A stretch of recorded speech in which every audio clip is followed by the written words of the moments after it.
First of all, I would just like to welcome everyone once again, and also thank you to everyone who participated in our orientation last night.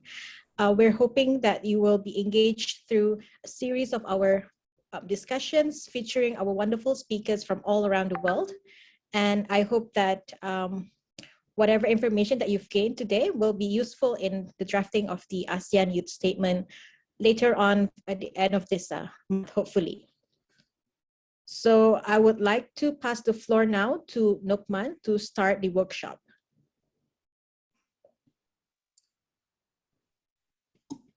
All right, thank you so much, YB Kairinisa, for good day, ladies and gentlemen. Welcome to the 11th ASEAN Youth Forum.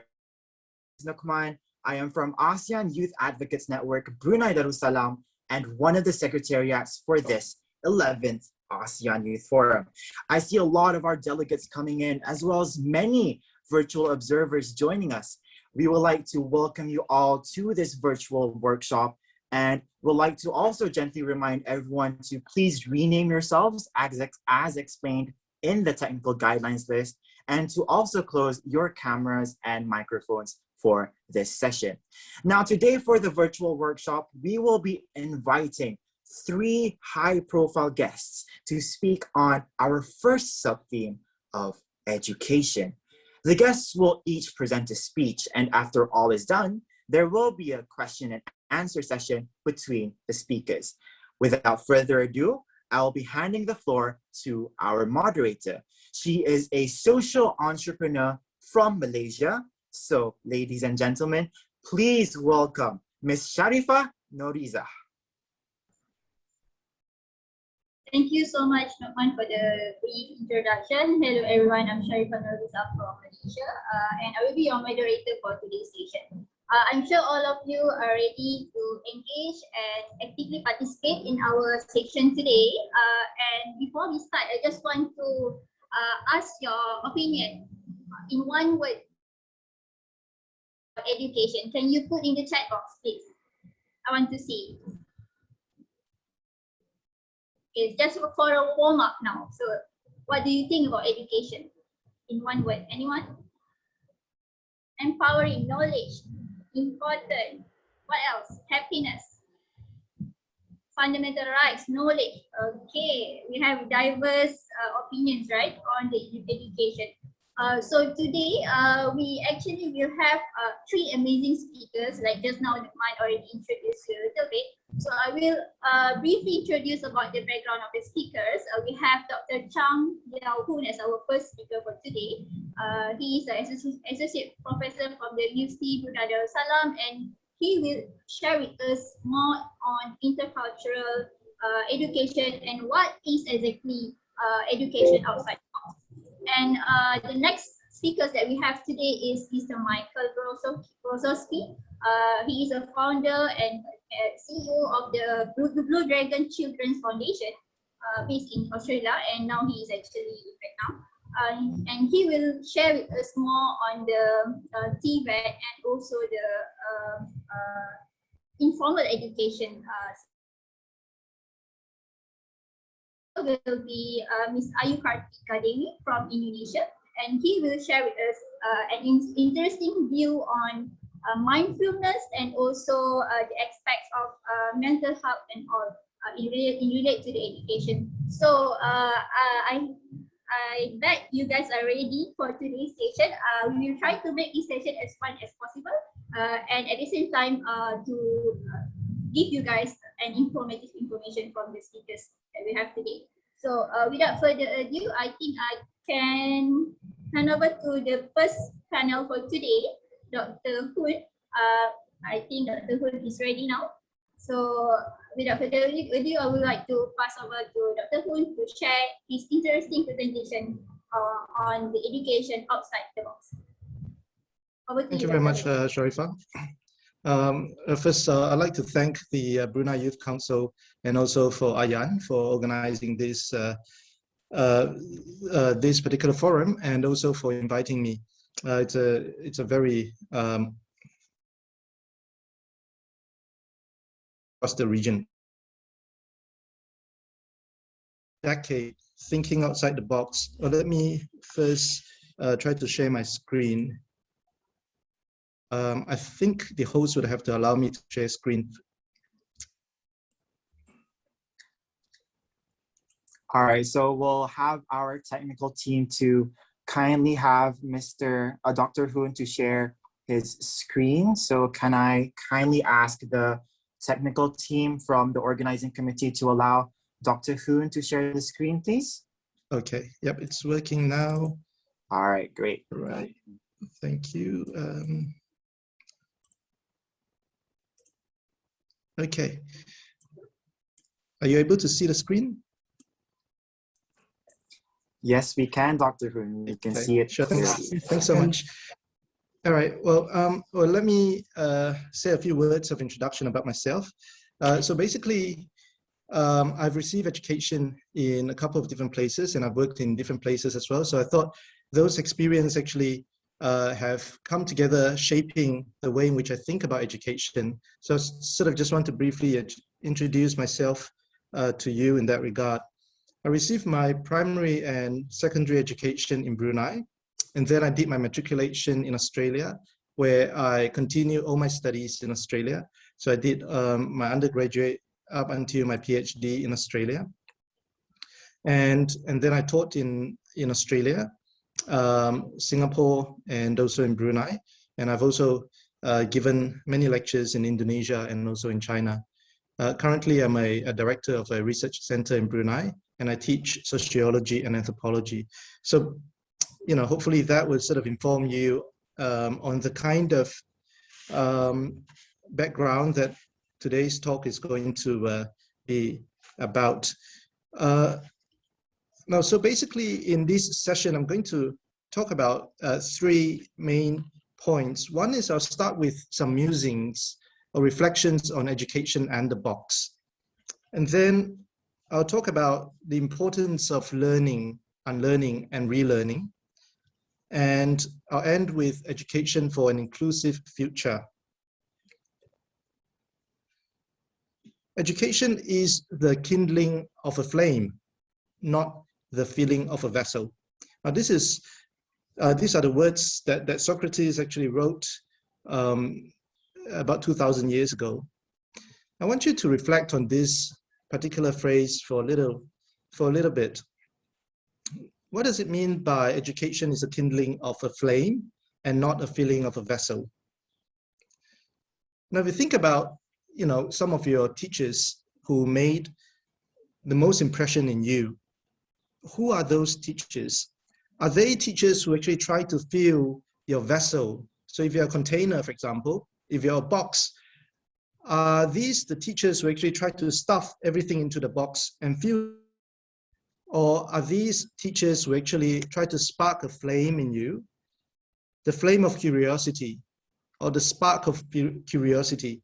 So after sparking that flame, it allows your curiosity burns like wildfire, and then allow you to discover different knowledge, allow you to discover, you know, interesting ideas, and give you that space to actually cultivate those ideas.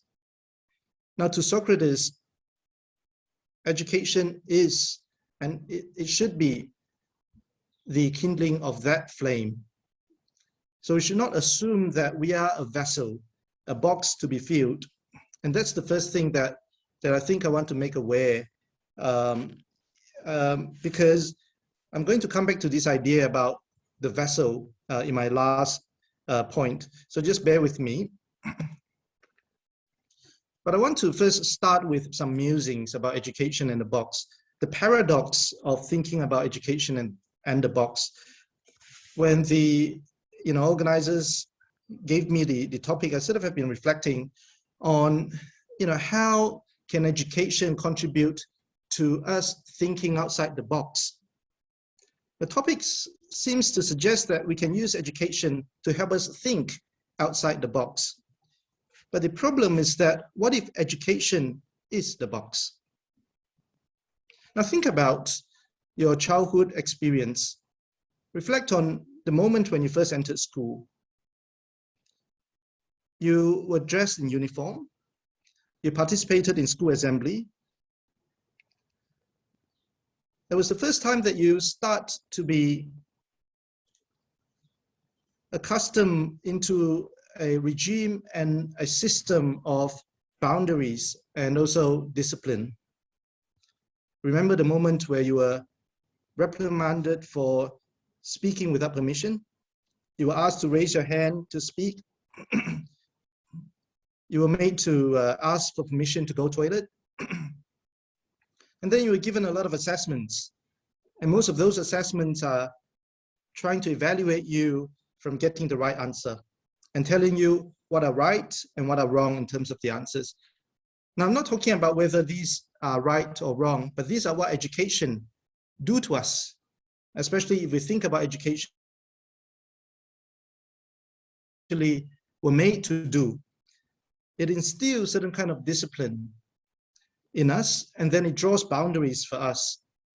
Remember, in your primary school, when you started writing compositions and essays, you were given an outline. You were given sample essays. You were told how to actually write in a certain form and certain logic and certain structure, deviating from which, again, you were punished by getting a low grade. Even in art classes, some boundaries are what color to fill in. And so the whole experience of education and schooling introduced to us the idea of ranking, labeling, categorizing, of putting things in place. In so doing, we were being put in place, in our place. And so education, or schools to be specific, unwittingly created the box in which we are imprisoned. Now, so that stifle creativity, personality, innovation, and also imagination. So that's why when the organizer asked me to talk about education in the box, that sort of presented me a paradox. What if education is the box? What do we do? The good news is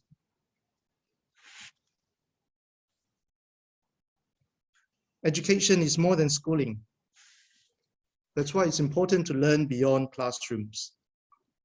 Now, this is one of the unintended consequences of COVID-19, that we were all forced to learn in a way in which we were not used to, in which schools were not designed for, that we were forced to study at home, to depend on digital technologies, to use various different sources to understand ideas, because the teacher now no longer is the center of ideas. The teachers do not monopolize knowledge anymore. Knowledge now is dispersed. So you could actually search for knowledge from various sources digitally. So COVID-19 has forced one of the most conservative and inflexible institutions, which is schools, to change. And so on one hand, where we are the victim of COVID-19 pandemic, we also have gained from it, because the whole schooling system and education were forced to reimagine itself, to think about how knowledge should be designed and how students should learn. Now, all three of us, there's three different speakers, are educators in our own right, but all of us educate and teach differently. Some of us teach through formal education, some through informal education, some teach inside the classroom, some teach outside the classroom, and they are all important way of learning. And so when we start thinking about education is more than schooling, it allows us to get out of this paradox of education and the box. And I'm sure Michael and Ayu will inspire you with their experiences and story. I'm a very firm believer of education, but as you can see, I'm quite a skeptic of institutions. Now, to critique education, like what I have done just now, ironically requires education. So while I'm trying to critique education, I'm not trying to ask you not to get an education, because for you to have the critical thinking, to be able to critique the problems in our schooling system nowadays, you first need to equip yourself with education. And again, this is the privilege of people who have access to education. And there is a lot of issues, as we see in COVID-19, about access, about inequality, and so on, which we don't have time to think about in today's session. But needless to say, I'm an advocate of education. I want us to critically think about the privilege that we have in using education to critique education. And in that equation, we learn, unlearn, and relearn again. And I think this is what the next decade, next couple of decades, and next century is going to be like. The illiterate of the 21st century will be those, will not be those who cannot read and write. Learn, relearn, and unlearn. So how do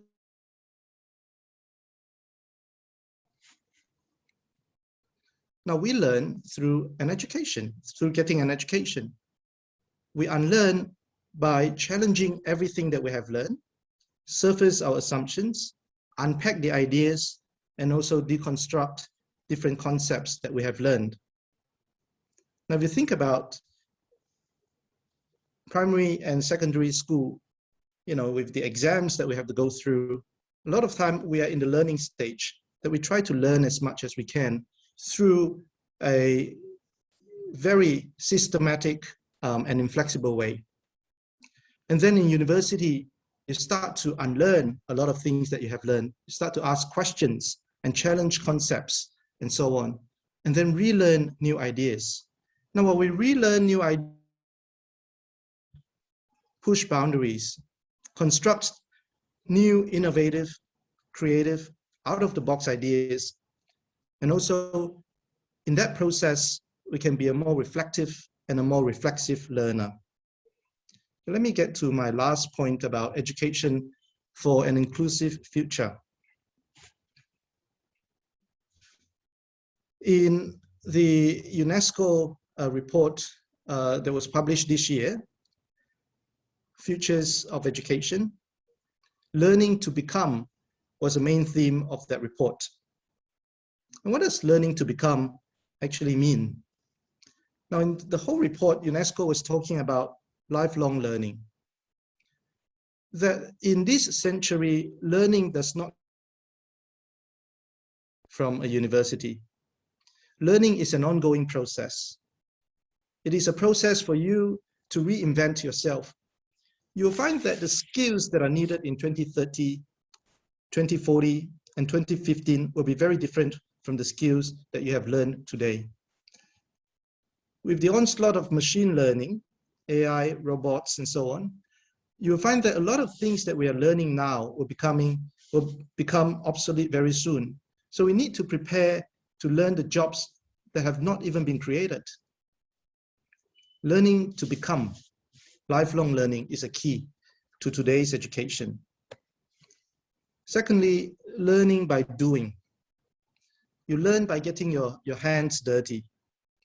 Now, I know a lot of you are very active in civil society, in student organizations, just like our AYAN colleagues and Brunei Youth Council colleagues, who were always very busy doing different things for communities and so on. And these are the way that you really learn, by doing. Schooling and classroom learning can only get you so far. I encourage you to take initiatives, do something for humanity, do something that is bigger than yourself, for a bigger cause, such as raise environmental awareness, conduct dialogue, intercultural dialogue, inter-religious dialogue, intergenerational dialogue. Just talk to people who are different from you. Get out there. And the world will be a better place through informal education. Education beyond school. Now, my last point here is learning outside the box. Now, this whole theme is about thinking outside the box. How do we learn outside the box? Well, let me come back to the metaphor of the box. Now, just now, we talked about Socrates' quote on, education is not about filling a vessel. So if you think about the vessel is a box. The vessel or the box is limited, that you can only stuff so many stuff into the box. And a cube, a box, is exclusive. It has got corners and boundaries. It is not a flexible vessel. We need to get out of these boundaries and create inclusive spaces. How do we do that? Let's start to imagine education as a circle rather than a box. A circle that has no corners, no boundaries, a circle that is inclusive, and it has capacity to expand, right? Just like a balloon. A circle is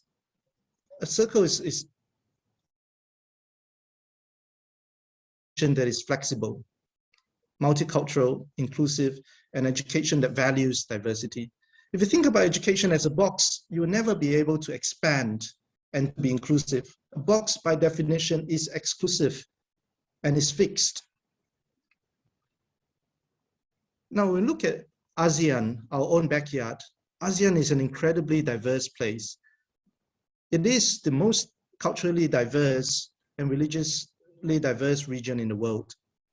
But a lot of us actually know more about the US, UK, and Europe than what's happening in our own backyard because of popular culture, because what we consume on a daily basis. I urge you to take an interest in ASEAN cultures, in your neighbor's culture, in the rich diversity that we have, and then allow education to let you be that tolerant, multicultural, open-minded person who respects diversity and who is inclusive, to be flexible like a balloon. Now, this is what Helen Keller actually talks about when she says that the highest result of education is tolerance. And these are qualities that machines and robots cannot learn. So if you don't want machines and robots to replace you, start to cultivate an education that allows you to be open-minded, to be as diverse in yourself, as inclusive, as multicultural as possible. Don't be a vessel waiting to be filled, and don't let the box trap you. Think outside the box. Thank you very much. Thank you so much, Dr. Hun, for your very thought-provoking presentation, I must say.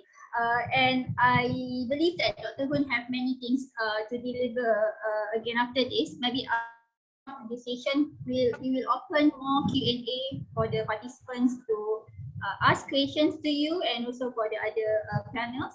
And I just want to recap a few things from Dr. Hun's presentation. I really like the ideas of learn, unlearn, and relearn, and also how the traditional and model education, the gap, and we need to fit in the gap for the future education in the future coming. Okay, for the next speaker, I think we will have a little bit contra perspectives. Where Dr. Hun engaged more in the formal education setting and how we want to get out from the traditional education setting. And the next speaker will touch more on informal education. So we will listen more on how to engage with the community and then how to tackle the vulnerable communities out there using the informal education setting. So I hope the next panel is ready. Mr. Michael, without further ado, I would like to hand over the session to the next presenter, Mr. Michael Gosowski. Over to you. Good afternoon. Thank you. Thank you for the introduction, and fascinating to learn from Dr. Hun today. I'm going to be speaking more about my experience of working with people from different disadvantaged situations, and especially here in Vietnam, where I live. Now, exactly as Dr. Hoon said, we're talking about education much more broadly than just talking about school. But of course, school is still very important. And I want to start, even though I'm talking about informal education and the need for flexibility and diversity, I actually want to start by saying how important school is for disadvantaged people in particular. My organization, Blue Dragon Children's Foundation, works with young people who are homeless and also who have been trafficked and enslaved.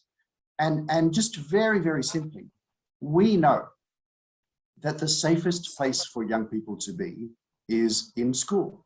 If children are in school, they are safe from being trafficked. They are safe from being married off as children. They are safe from becoming homeless. And so, although I want to talk about the importance of options other than that box of schooling, I acknowledge that going to school is a vital part of childhood. Now, Vietnam, I think, has had a lot of foresight over the years to develop its schooling and education infrastructure as it has. My organization works around the country, and in many places we work in mountainous and remote areas where there are large proportions of ethnic minority people whose first language is not the king language that most people call Vietnamese. So their language skills are outside the mainstream, definitely outside the box. And yet even in these remote areas, there are schools that they can attend. There are boarding facilities. They may not always be the highest standard and the highest quality, but they exist and they give young people an option. And then here in cities like Hanoi, where I am, there are special schools for young people who have missed years of schooling. So if you've been out of school for 3 years or more, by law, you can't rejoin your class at school. And so there are these special educational institutions that are set up, especially for people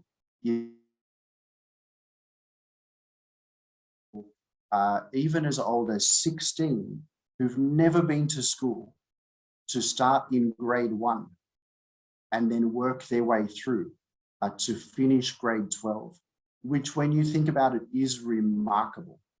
And so again, while informal education and all aspects of education are essential, not only schools, schools are a critical starting point.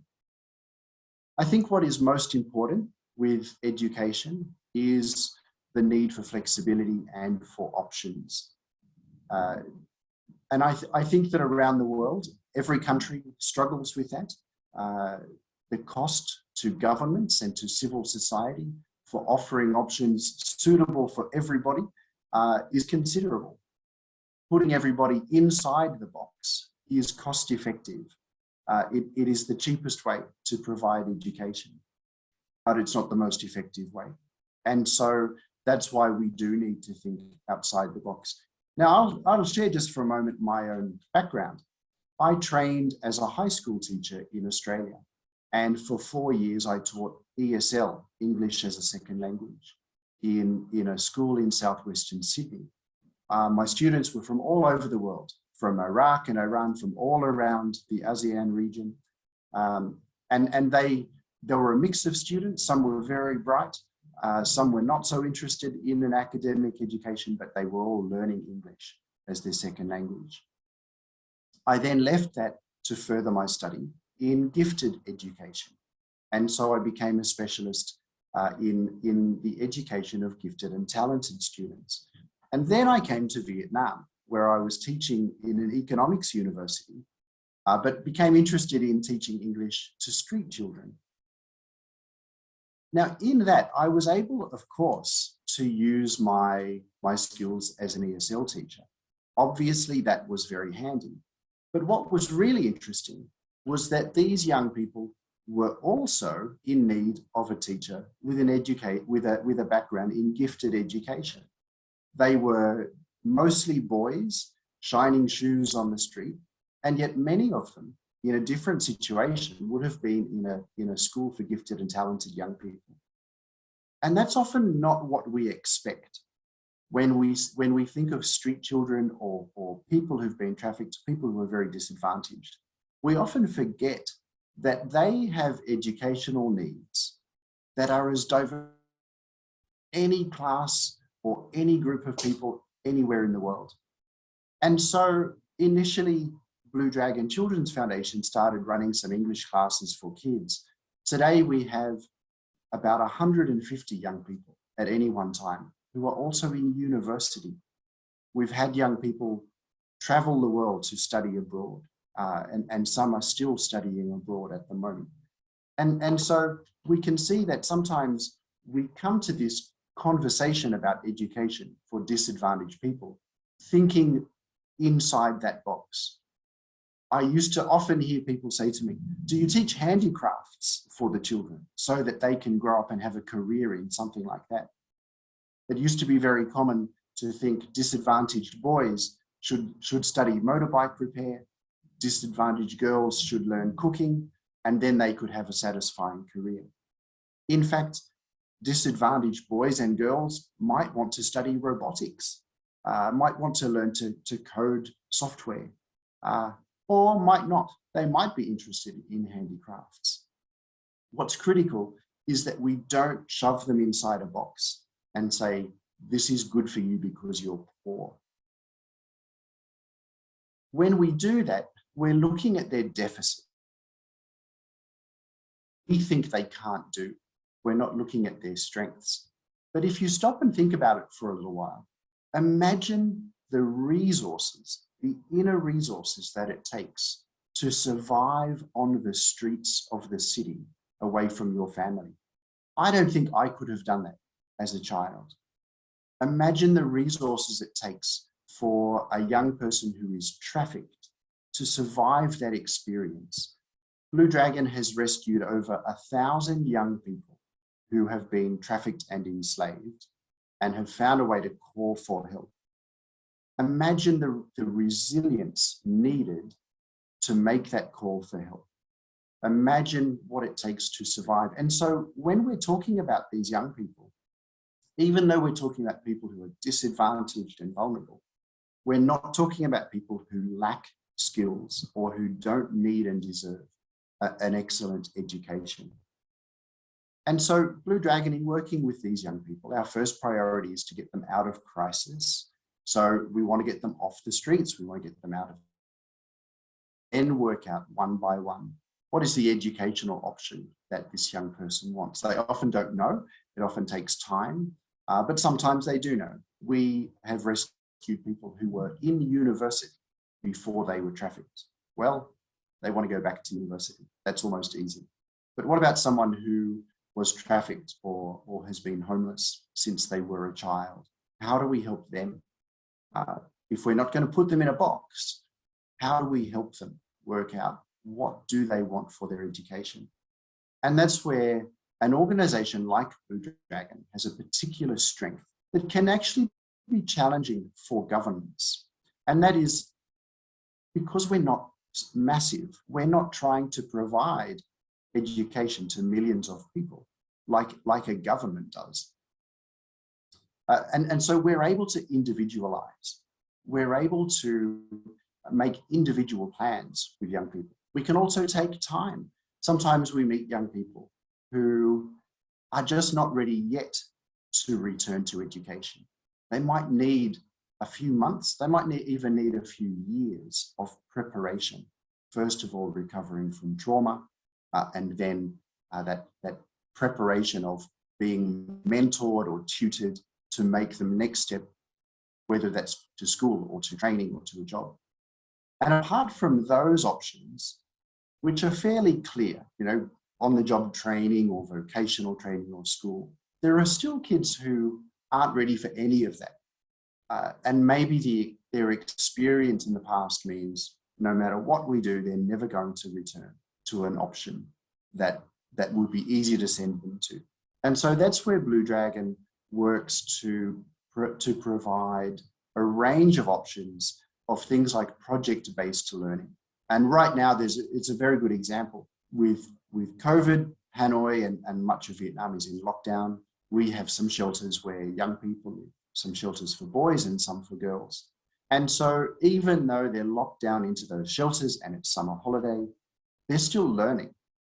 We offer projects such as one of the boys' homes has been making films that they produce themselves and share on a social media group, a closed social media group, for other Blue Dragon children. Process involved in this, there's planning, and there's filming, editing, there's the creation of the content for that film, there's editing music, mixing music, a whole range of skills. The kids don't know that they're learning. No one has said this is the start of the lesson and this is the end of the lesson. But they're engaged in a project and they're learning two different things at once. To some extent, they're learning specific skills. So the young people who get involved in the filming, they're learning skills related to filming, of course. But they're also learning things like, how do you work together in a team? How do you step up and take leadership in an activity? What do you do to resolve a conflict? So in fact, a lot of the informal education that we talk about is not content specific, but rather it's about life skills that are needed and applicable anywhere. Even if you attend school for 8 university, if you don't have those skills of cooperation, collaboration, leadership development, you're probably not going to have a satisfying career anyway. And so with these young people, one thing that we're able to do, even if they're not ready for formal education, is we are able to help them develop skills that they need, whether they end up in the workforce or whatever they do. And so we can conclude by saying that here in Vietnam, and more generally across ASEAN, there are existing systems that are already good. We can build on them, we can expand and adapt them, we can complement through providing a range of options that give diversity and flexibility for young people, regardless of their need, whether they're a homeless young person or growing up in a middle-class family. They still need access to those options and to be able to choose for themselves the path that they will take. I'm optimistic about education in Vietnam, and from what I know about the ASEAN region more generally, I think we all have good reason to be confident in the future of our young people and in the education systems that we have. So thank you. I will hand back now to our wonderful moderator, and I appreciate everybody's attention today. Thank you. Thank you so much, Mr. Michael, for highlighting very important issues on SDG 4, Sustainable Development Goal 4, which is quality education. So it is very important for us to look into the strength of the children and not only their to change their weaknesses to their strength, but I think it's very important for us to see the personal growth in every children, and it is very important also to make them resilient and also to survive whatever the hurdles coming in future. So I like the idea of life skill, and maybe we will hear more. We can see the perspective from our participants today. Just a reminder for our participants, after all the panelists finish their presentation, maybe you can put your reflections and also prepare your questions for any speaker so that I can highlight it in the question and answer session later on.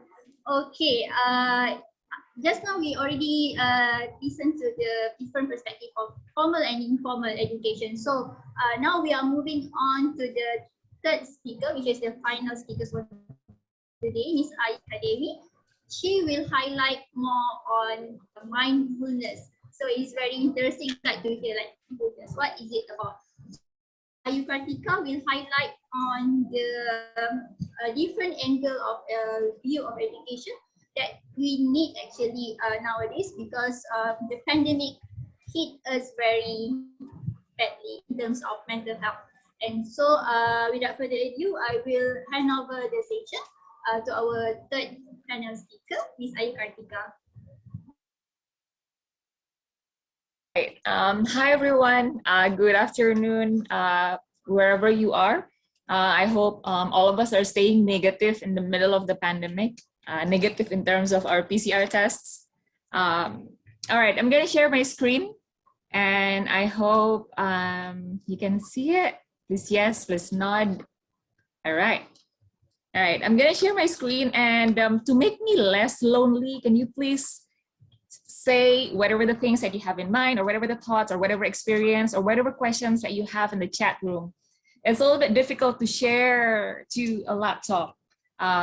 So to make sure that I'm not too lonely, and of course everyone is not too lonely. All right, so hi, I'll introduce myself a little bit. So I'm from Indonesia. I graduated from the US. I took courses in the UK and Australia. I used to work in Singapore for a very long time in corporate, and then I moved to social sectors. I was a primary school teacher, moved to government, and right now I'm one of the staffs of the President of Indonesia. And these are over the years the youth organizations that I've co-founded and initiated. This is a little bit of the non-formal introduction. I like mindfulness meditations. I do comedy. I play musical instruments. I do yoga. That's me and Spider-Man. I love plants. Since the pandemic, we cannot go anywhere, so I started to have like 70 plants. I know I'm not alone, and I do scuba dive. All right. So I like people are saying hi in the chat room. I didn't hear it coming. All right, humanity is progressing faster than ever, right? So we are communicating faster than ever. We are moving places faster than ever. What does that mean? What does that mean is that things are becoming obsolete faster, right? The phone that we used to have our phones for whatever, 5 years. And right now, every year, there's always something new.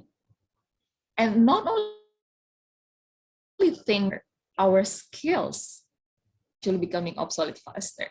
So we cannot rely on schooling only, because schooling will have some limitations, right? Schooling ends sometimes.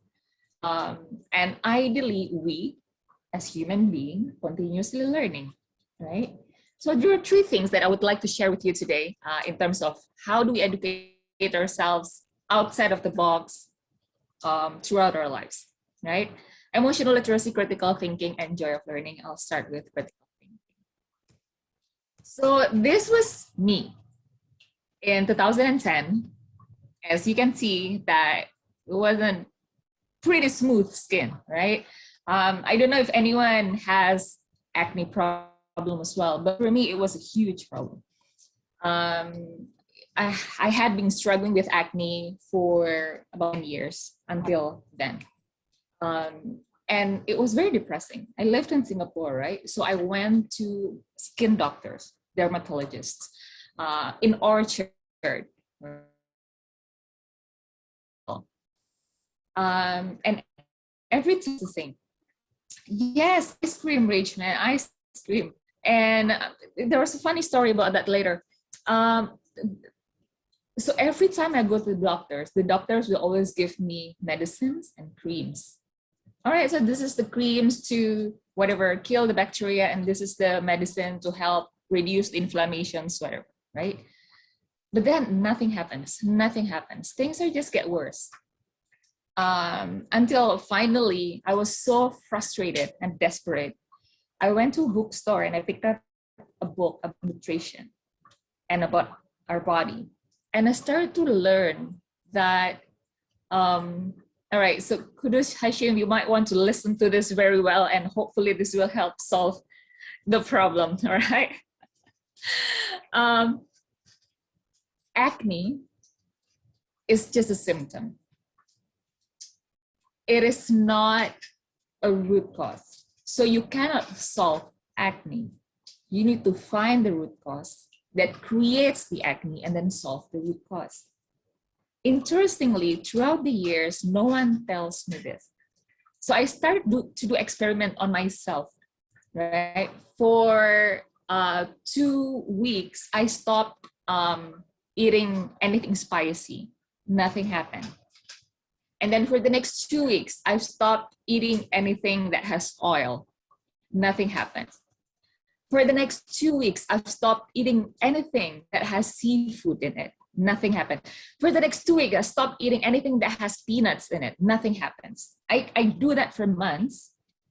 And then eventually, I've stopped eating anything that has dairy in it. Milk, ice cream, cereal with lots of milks. And then boom, suddenly the acne is gone. And this was me right now, without skincare and without makeup. And I just realized that, oh my God, all these years I was suffering because of acne, spending a lot of money, and feel very inadequate with my look because of something, because my body is allergic to milk. My body is allergic to dairy. And I realized that, oh my God, critical thinking is so important. Because we will not be able to solve any problems properly. If you're having a headache, you cannot solve a headache. You need to find the root cause and then solve the root cause. Is your headache because of you're feeling cold or feeling hot, or are you hungry, or you didn't get enough sleep, or are you stressed out? You cannot solve the headache. You solve the root cause. If you're having a stomach ache, you cannot solve the stomach ache. You solve the root cause. So we need to actually investigate why. That is how I clear up the acne using critical thinking. And critical thinking is not just about solving problems, right?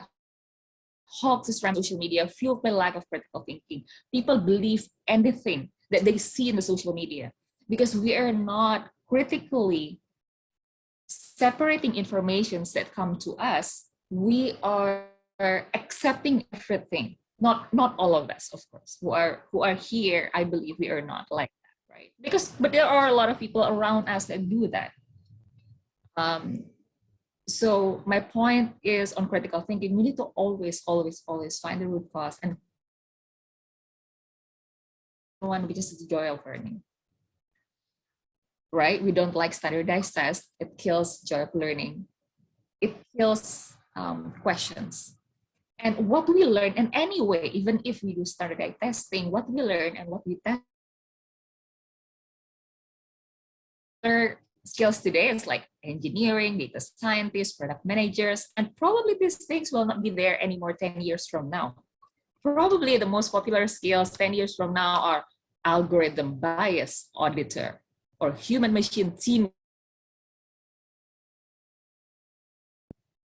I cannot imagine what those jobs are going to be, but those are seems interesting, and no one is teaching that right now. We can only learn the basic fundamental skills so that we can learn that eventually, right? When we need that. So what does that mean? If we don't have joy of learning, if school do not teach us joy of learning, we will feel miserable for the rest of our lives. Because like it or not, we will always reinvent ourselves all the time throughout the years. Because everything that we have today, everything that we learn today, right? Everything that you hear from us is going to be obsolete. So we need, like it or not, and we cannot keep attending webinars, right? We need to reinvent ourselves, and we need to learn throughout the lives. And if we don't have that joy of learning, if we cannot enjoy the act of learning, we will feel miserable for the rest of our lives. And the last one, emotional literacy. So nowadays, 6-fold people experience anxiety, 8 times more people experience depressions. The numbers is pretty scary. This is all-time high. And the older we get, the more we are going to be alone. What does it mean? That means we need to be able to be comfortable with ourselves. And we need to love ourselves a lot more than before, because otherwise we will catch those things. And the society that happens today, social media, the pressures from the world, from the society, and social media makes it really difficult for us, right? It seems like everyone is doing better than us. Everyone is achieving more. Everyone is doing things. Everyone goes to better holiday. Everyone have better friends and everything. So Yuval Noah Harari, which is the writer of the book *Sapiens*, say that the most important purpose of education in 21st century is actually to develop your emotional intelligence and mental. So it is very important for us to understand what we feel, why we are feeling that, and how to deal with upcoming challenges. Remember that in the first slide, I mentioned that the world is changing, right? Therefore, we need to reinvent ourselves all the time. If we don't have emotional intelligence, if we are not ready for change, if we don't have that mental balance, we will not change. And we know around us that a lot of people do not want to change, right? And sometimes older people do not want to change. Why? Because it's more difficult. It's biologically more difficult. But it doesn't mean they cannot change. But for us, it should be easier. But we need to build this foundation now. We need to have the emotional intelligence now, and we need to have the mental balance now. So over the years, we will have the capacity to continuously learning and deal with all of the challenges that we will face, because life is going to be more difficult. Trust me, life is going to be more difficult. Share a little bit about what we do in our team, because we take people's emotional need very seriously in my team. Every week we have temperature check. So we have rose, thorns, and bud. Roses, what makes you happy this week. Thorns is what makes you happy or sad about this week. And bud is what are you hopeful for the upcoming week. We do that every week, and we want to make sure that we hear and we understand everyone's emotional state. We have mindfulness sessions in the office. We have emotional breaks. So people are allowed to take emotional break. Hey, I'm not coming to the office today. Or can I not join this meeting? Or can I not turn on my video in this particular meeting because I need this emotional break? We need to start normalizing this conversation. And in our office, we have psychologists, all cost covered for special cases, because we understand that we cannot separate professional beings and personal beings, functional beings and emotional beings. Everything is just one person. It's just one brain, one heart, and one mind. If we cannot deal with the emotional part of ourselves, we will not be able to perform. And this is true for ourselves. This is true for our team. So make sure that we take care of our emotional beings very, very well. And this is also important for us to learn what is the difference between pleasure and happiness. We human beings often confuse the two. Pleasure is dopamine, happiness is serotonin. It's two different hormones. Pleasure is short-term, happiness is long-term. Pleasure is taking, so we're taking drugs, we're taking drinks, we're taking food. Happiness is giving. So when we're giving something, we're giving our time, we're giving our smile, we're giving our help, we're giving our knowledge. It actually promotes happiness. Pleasure is taking. Pleasure is usually felt when you're alone. Of course, you can do that with other people, but it's a lot of time when you're alone. Happiness is felt when you're actually sharing with other beings. Pleasure is usually substance, behaviors. Happiness is foresee, connection, contribution, hope, and cope. So better connection with other people. That's why pandemic is really hard, because we cannot meet other human beings. We contribute the mental ability to cope with the world, and the ability to eat well is actually very important for happiness. So the next time you order food, make sure that it's a real food, because it's actually impacting your happiness. Pleasure is addictive, happiness is non-addictive. And the only thing that will reduce serotonin is actually dopamine. So the more we pursue pleasure, the more unhappy we are. This is something that we don't learn in school, unfortunately. So everyone, those are the three things that I think everyone needs to learn for us, because we're going to be the future citizen, future parents, future teacher, if we decide to have kids, of course. Future teachers, not necessarily if we are teaching, but we are teaching people around us. We're teaching ourselves. We're teaching people in our circle. Future teachers and future policymakers. These are the three things that I believe everyone needs to know: emotional literacy, critical thinking, and joy of learning. And bonus slide about vaccine and lifelong learning, right? So I know we're in the middle of pandemic. I know there's a lot of hopes about, oh, you in your body, 5Gs, magnetic and whatnot, right? So I have the answer. So uncle, auntie, I'm going to take a vaccine because it has something to do with lifelong learning. And they will say, huh? This is the answer. Vaccine is actually teaching our immune system new skills for the upcoming challenges. Because currently they don't have that skill to deal with COVID viruses. So we are teaching our immune system the skills to deal with the upcoming challenges. And in the future, there's going to be more viruses, right? So we're gonna need more vaccines because our immune system needs to be continuously learning as long as we live. That's all that I have. Thank you very much. Thank you so much, Ms. Ayu, for your very interesting point of view related to critical thinking, mindfulness, and also how to be a balanced person, I must say, a balanced person in this pandemic situation. Okay, I think we already in the Q&A session. Before I ask the question from my side, I think I need to prioritize the question from the floor.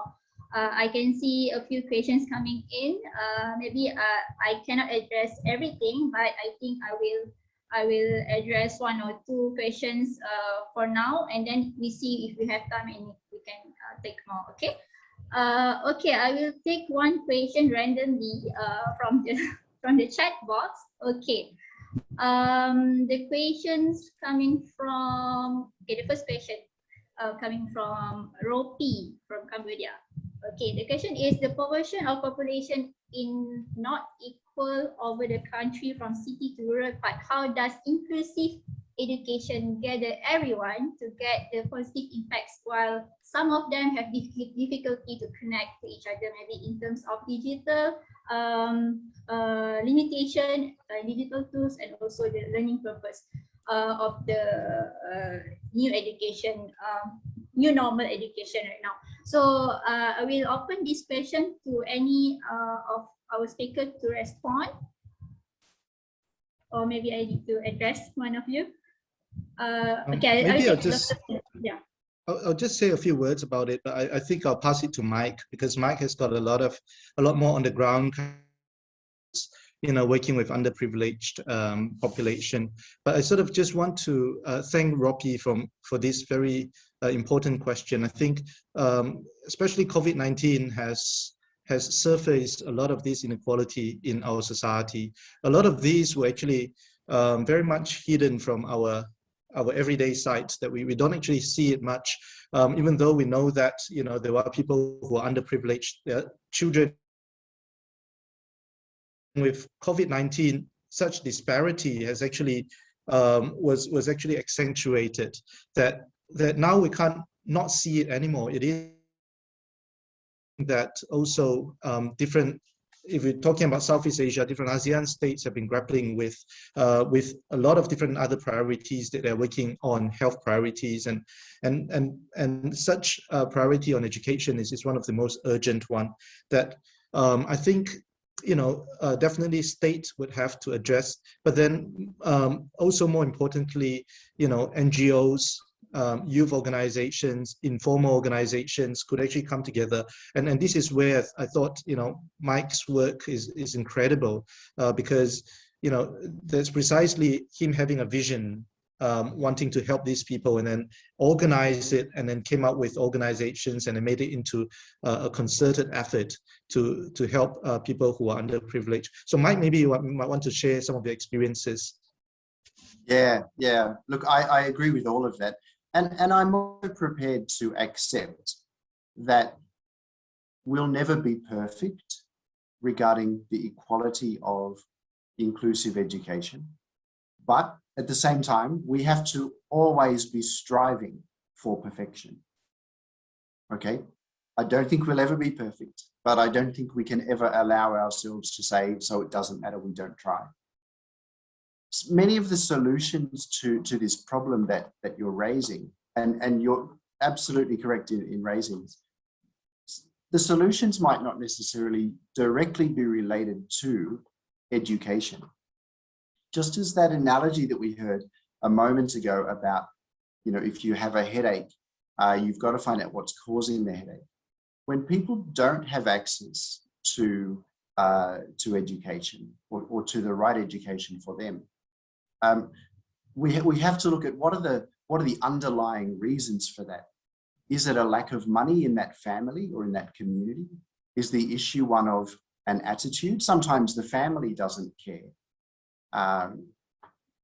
When we find what is actually causing it, then we can address it. I'll give a very brief example. I know we're tight for time, but because of COVID, during last year, a lot of young people didn't return to school when schools opened up again after lockdowns. And there are some areas of northern Vietnam, the provinces of Dien Bien and Ha Giang, where Blue Dragon works. And so there were certain areas where we were hearing from teachers, hundreds of students hadn't returned to school. Okay, what can we do? Well, where we could go ourselves, my staff got on motorbikes and went to visit those families. And where there were just too many kids to do that, we provided allowances to teachers to do that. Go and see the students, talk to the family. And in many, many cases, we could very quickly address the problem. The problem might have just been the family just doesn't have enough money at the moment. And so the child has to work.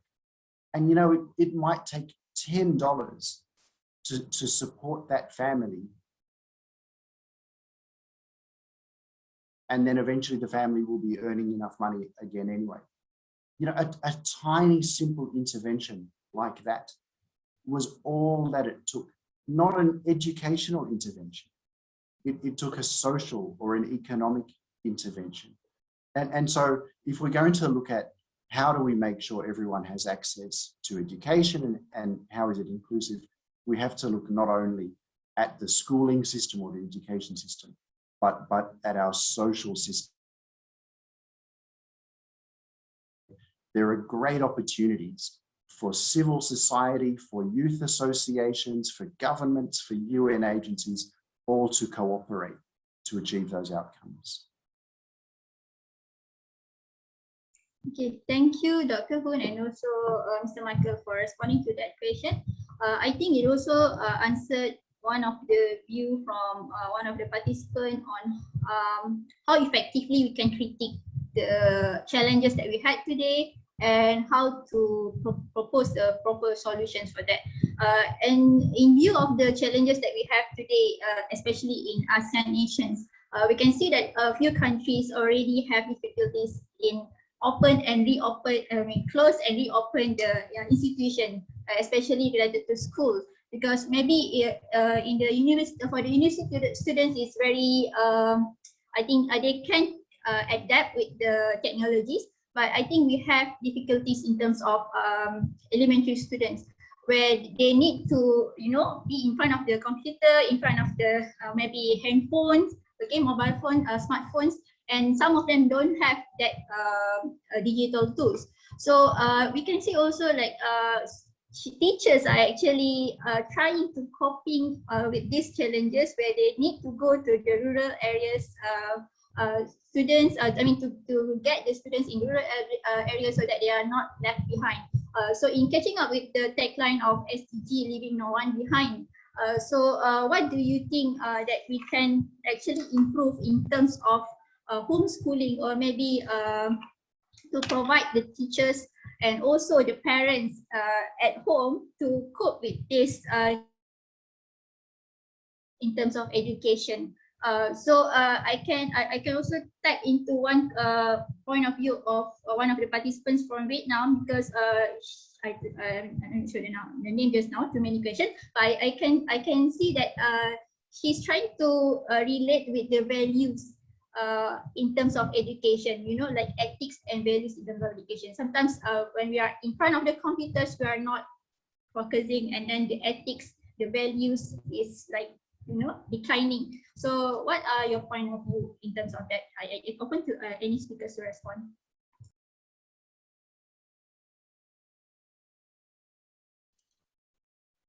Maybe I'll just respond Michael, briefly. please. I totally agree with that issue that Nok has raised, and I think teachers around the world have done a remarkable job. They deserve gold medals for switching to online teaching and learning. My goodness, you know, I've looked at this thinking, I'm so glad I'm not a school teacher at the moment. I can honestly confess I have had that thought. But there's only so much that that anyone can do on a computer. We all know that being with your peers, seeing behaviors role modeled around you, that interaction is vital. And I do worry to some extent that missing a couple of years of consistent learning of those ethics and so on. But I'm not too worried, because I know how resilient human beings are. And generations before us have been through worse. It's bad what we're experiencing, and we're missing out on a lot. But everyone in this panel, everyone watching this, our parents and grandparents' generations also went through terrible times and came out okay. So I'm concerned, but remain optimistic. I wonder if anybody would like to add to that. I sort of just want to add a very brief point about how the burden of COVID-19 is very much doubled on, especially mothers. So women have this double burden of having to look after the family and be the teacher at home. And also some of them who have a full-time job have to juggle with that as well. So I sort of want to remind, be understanding to your mother at home, because they're really taking all these extra burden compared to before the pandemic. Even though they're bearing a lot of different burdens before the pandemic, but now all these burdens are doubled out on them. Ayu, do you want to add on anything? Thank you so much for being the feminist in the group. Everyone would truly appreciate that. Yeah, and to also add to what Michael mentioned earlier about the social skills through the computers, right? Because all of us adults, we have already years of learning social skills. We have years of interacting and seeing other human beings before we finally have to confine in front of our laptops. But the very young kids, probably they have never experienced this before. So the proportion is probably going to hit the younger kids a lot more than us, the adults. So, and how do we cope with that? I agree that human beings are very resilient, and we will find ways. And we need to make sure that we need to mitigate the impact that might happen as well. So I have seen around the world, right? There's a lot of this grants that's basically helping, like citizens helping other citizens, sending food to your neighbors, giving gifts, having virtual lunch. I know my team member actually calling up his younger sister every evening to help out with the homework because the parents are not able to do that. So this is some things, and of course there are a lot of things that can be done at the systemic level, but this is a lot of things that we can do at the individual level. And I'm sure that each of us will be able to help out a way, because in the pandemic, any help is helpful. And don't forget to take care of ourselves too, right? Because we cannot pour from empty cup. This is very exhausting moments for all of us. So make sure that we have really good boundaries before we're trying to help other people. Thank you so much, Miss Ayu. This is just a extending question to that. I have a question from Brunei here. The question is how to overcome the challenges or incorporating mental health education maybe in the workplace and also in schools, and what could be the possible solutions for addressing the challenges. And one question from me. What is your opinion on today's curriculum? I mean, the school curriculum.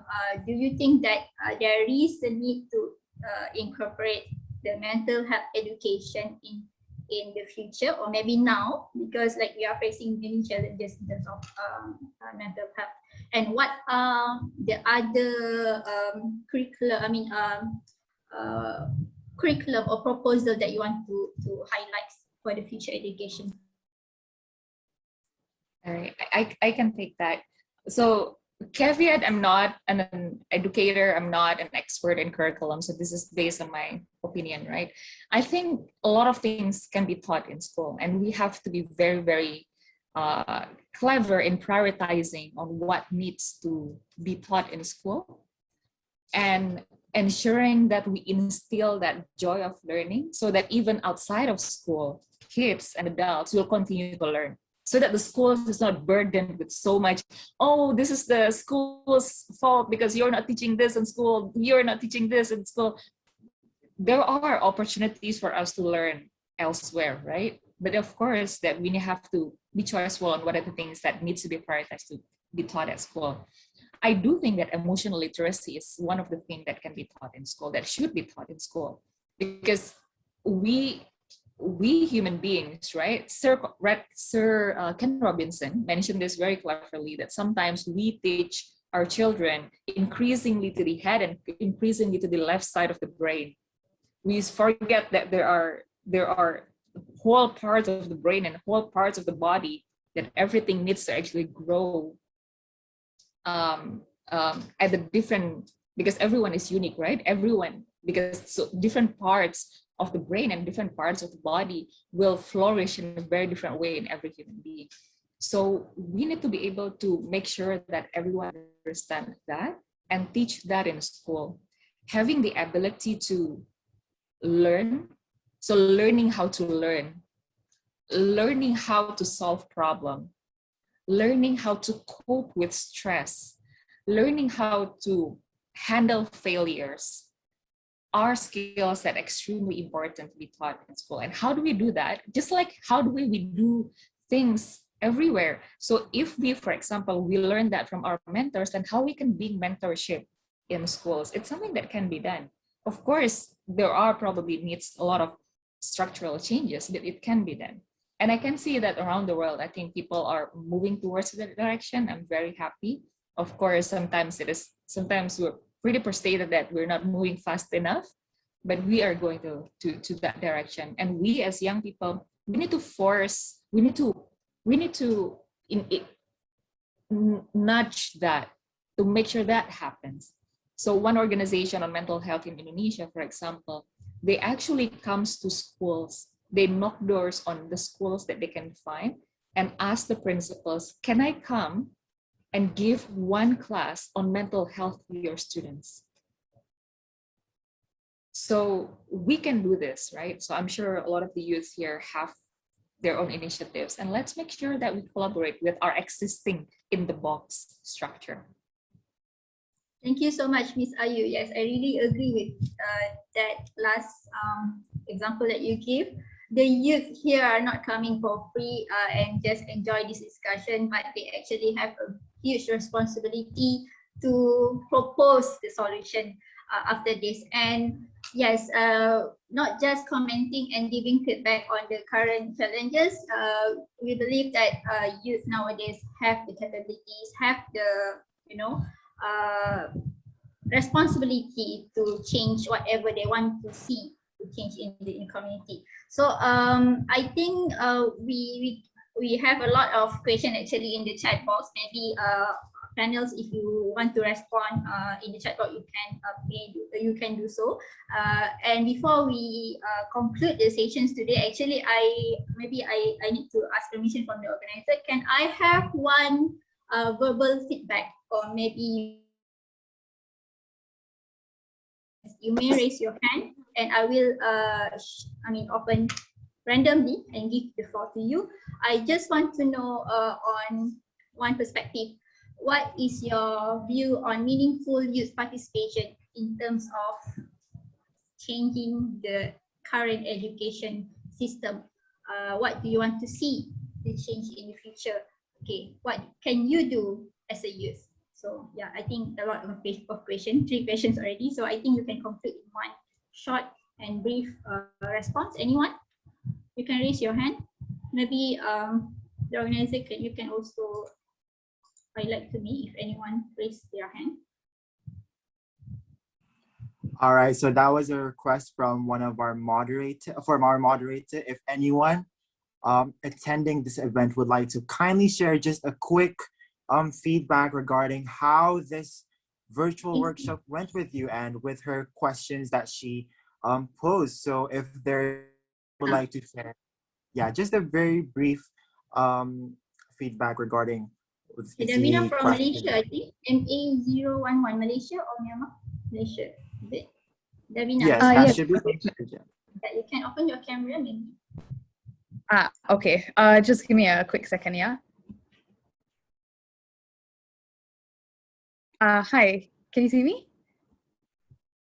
Awesome. Hi, everyone. Hi. I'm from Malaysia. My name is Davina. In response to Ms. Sharifa's question, I think in terms of inclusive educational perspectives, I think a lot of the times we underestimate our youth and our children, and we think that they do not really know what's best for them in terms of education. So I think incorporating a lot of the youth's perspectives and having them in those roundtable discussions will help promote more wholesome educational formats and curriculum. Yeah, and so far the discussion and the conversations that we've been having have been very insightful and very opinion driven and very very thought provoking. So thank you so much. Okay, thank you so much, Davina, for your response. And I think I will end my moderating roles now. And I just want to conclude that it is very important for us to highlight on the inclusion and also the importance of the mental and also maybe the factual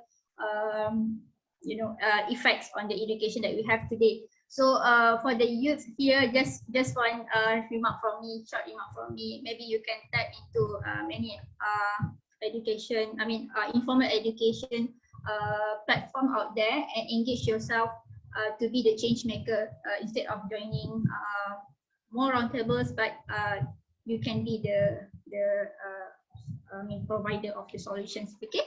Okay, I think I will hand over to the organizing committee. Nukman, thank you for having me, Magister Brunei, and I wish you all the best in the future discussions.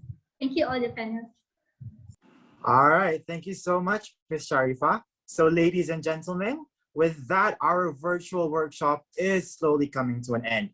And we would like to sincerely thank our speakers, Dr. Hoon, Mr. Michael Brasowski, and Ms. Ayu Kartika Dewi for their time, effort, and interest for speaking at the 11th ASEAN Youth Forum. I am sure your words of wisdom have inspired our participants and is the start of a domino effect towards making a better future for ASEAN and beyond. And of course, we would like to sincerely thank our amazing moderator, Ms. Sharifa Noriza, for keeping that exciting discussion going on for the past hour or so.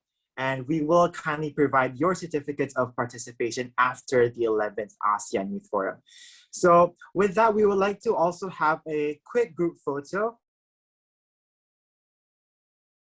And once that is taken, we will have a photo with all the participants. So we kindly ask you to open your cameras right after this. So we'll have our group photo with the moderator and speakers first. So is our multimedia team ready to take the photo? Can we have a multimedia team member on the microphone to let us know? Yes. All right, so we have Ms. Izazi as our photographer for this virtual workshop, so you can kindly count us down when you are ready. Okay, let me count down. 3, 2.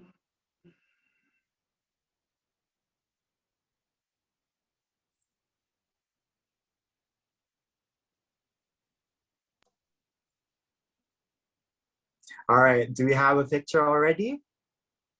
Yes. All right, do we want to have one freestyle photo for us speakers? Just fun and silly one perhaps? All right, so we'll have one quick freestyle photo. Okay, 3, 3, 2, 1. Okay. All right, okay, now we can have all our participants coming in. So participants, please start opening your cameras if you would like to join this group photo. And for the host, can you please start unpinning the speakers and moderators so that we can join with everyone? Wow, everyone is looking great, especially a lot of people we have a lot of people coming in, a lot of people from across ASEAN as well. So we have participants from all the ASEAN nations actually. ASEAN Day as well. So happy ASEAN Day to everyone. And yes, shall we take a quick group photo with everyone, Ms. Izazi? Yes, but some of All right, you can count us the down. cameras are still closed. All right, then we can just take a picture for those who have their cameras okay. on. So just stay still for a while, guys, yeah? I'll be taking a few photos.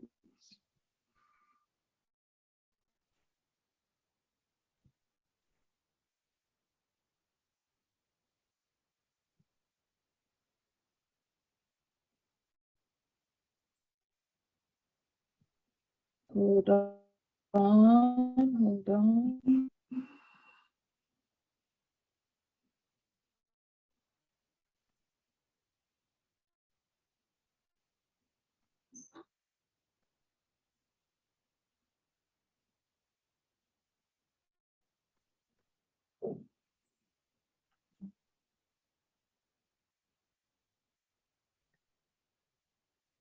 All right, are we, Izazi? Just 1 minute. Okay. All right. Just keep on smiling, guys. Show that beautiful teeth of yours.